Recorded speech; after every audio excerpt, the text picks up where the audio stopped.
Hello friends, welcome to அம்மா spicy kitchen. எல்லாருக்கும் இனிய பொங்கல் நல்வாழ்த்துக்கள் ஃப்ரெண்ட்ஸ். இன்றைக்கி நம்ம பார்க்க போகிறது நல்ல டேஸ்டியான சக்கரை பொங்கல் ஃப்ரெண்ட்ஸ். அம்மா வீட்டில் இருக்க இன்க்ரீடியன்ஸ் வச்சு ஈஸியான சக்கரை பொங்கல் செஞ்சு கொடுத்தாங்க ஃப்ரெண்ட்ஸ். அட்டகாசமான டேஸ்ட்டில் அசத்தலாக இருந்துச்சு. இந்த வீடியோ உங்களுக்கு பிடிச்சிருந்தா சப்ஸ்கிரைப் பண்ணுங்கள், பக்கத்தில் இருக்க பெல் பட்டனை கிளிக் பண்ணுங்கள். வாங்க எப்படி செய்யலான்னு வீடியோக்குள்ளே போய் பார்ப்போமா ஃப்ரெண்ட்ஸ். இந்த சக்கரை பொங்கல் செய்கிறதுக்கு அம்மா 200 கிராம் ஜீரா ரைஸ் எடுத்துருக்காங்க ஃப்ரெண்ட்ஸ். நீங்கள் உங்கள் வீட்டில் இருக்கிற எந்த பச்சரிசியை வேணால் எடுத்துக்கலாம். அரிசியில் நிறைய தூசி இருக்கும். நீங்கள் தண்ணி ஊற்றி 2-3 தடவை கழுவி இதே மாதிரி எடுத்து வச்சுக்கோங்க. அரிசி மூழ்கிற வரைக்கும் தண்ணி ஊற்றிக்கோங்க. ஒரு மூடி போட்டு எடுத்து வச்சுக்கோங்க. அரிசி ஊறிட்டு இருக்க நேரத்தில் ஒரு பேனை அடுப்பில் வச்சு 100 கிராம் பாசிப்பருப்பு எடுத்துருக்கோங்க. அடுப்பை ஸ்லோ ஃப்ளேமில் வச்சு நல்ல மணம் வர வரைக்கும் கலர் மாறாமல் ஃப்ரை பண்ணணும். இதுக்கு எண்ணெயோ நெய்யோ சேர்க்கக்கூடாதுங்க. இப்போ பாருங்கள், பருப்பில் நல்ல மணம் வருது.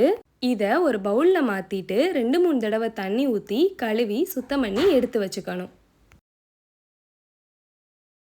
இப்போ ஒரு குக்கரை அடுப்பில் வச்சு ஊற வச்சுருக்க அரிசியை போடணும். அது கூடவே சுத்தம் பண்ணி வச்சுருக்க பாசிப்பருப்பையும் போடணும். இதில் 2 மணி நேரத்துக்கு முன்னாடி 50 கிராம் கடலைப்பருப்பை சுத்தம் பண்ணி ஊற வச்சுருக்கீங்க, அதையும் இதில் சேர்த்துக்கணும். நம்ம அரிசி எடுத்த அதே கப்பில் 1 கப் காய்ச்சின பால் எடுத்து இதில் சேர்க்கணுங்க. உங்ககிட்ட பசும்பால் இருந்தால் அதை சேர்த்துக்கிட்டா இன்னும் கூட டேஸ்ட்டாக இருக்குங்க. நம்ம பால் எடுத்த அதே கப்பில் 3 கப் தண்ணி சேர்க்கணும். இதில் ஒரு பிஞ்ச் உப்பு போட்டுட்டு எல்லாம் ஒன்று சேர கிளறி விடுங்க.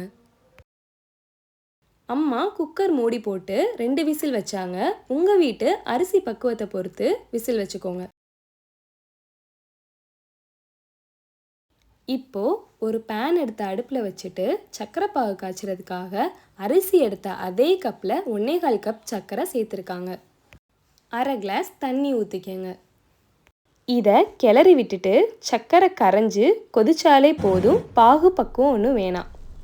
சர்க்கரை கரைஞ்சிருச்சு. இப்போ நம்ம வடிகட்டிக்கிடலாம். சர்க்கரையில் உள்ள தூசி மண்ணெல்லாம் போயிட்டு சுத்தமான பாகு கிடைக்குங்க.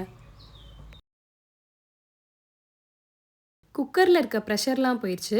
நம்ம ஓப்பன் பண்ணி பார்த்துடலாம். இப்போ பாருங்கள், எல்லாம் வெந்து பக்குவமாக குழஞ்சி வந்திருக்கு. இதை ஒரு பேனில் மாற்றிக்கிடலாம்.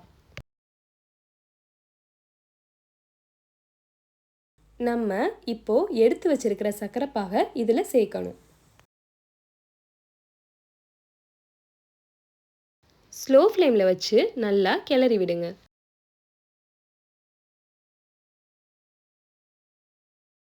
அடுத்து 1 டேபிள் ஸ்பூன் ஏலக்காய் பொடி சேர்த்துக்கணுங்க.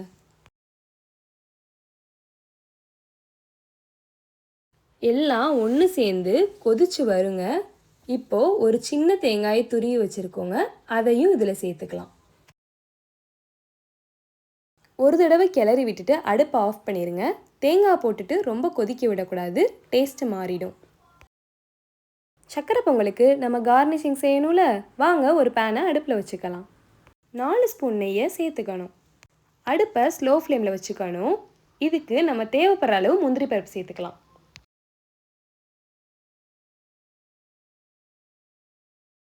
செவந்து வந்துருச்சு. நம்ம எடுத்து வச்சுருக்கிற கிஸ்மிஸ் பழத்தை இதில் சேர்த்துக்கலாம்.